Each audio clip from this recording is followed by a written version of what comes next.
एक नज़्म जिसका उन्वान है कभी ऐसा हुआ है क्या। कभी ऐसा हुआ है क्या, कोई एक आम सा चेहरा अचानक खास हो जाए।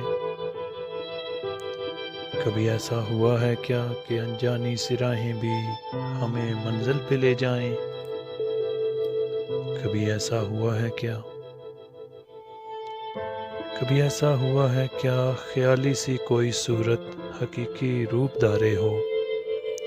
नदी के उस किनारे पर जहाँ ख्वाबों ख्यालों में उसे अक्सर मिले हो हम। कभी ऐसा हुआ है क्या, कली कोई अचानक से चटक कर फूल बन जाए। जहाँ तक याद पड़ता है मुसर्रत तब हुआ था सब, जब एक तस्वीर बचपन की मिली थी मुझको पीतल के पुराने बर्तनों में से। नई कलियां खिली थी तब, मुझे मंजिल मिली थी तब, ख्याली सी वो सूरत भी हकीकत में मिली थी तब।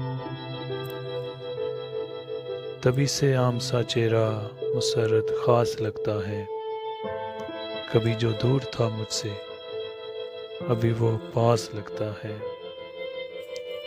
कभी ऐसा हुआ है क्या, कोई एक आम सा चेहरा अचानक खास हो जाए कि अनजानी सी राहें भी हमें मंजिल पे ले जाएं।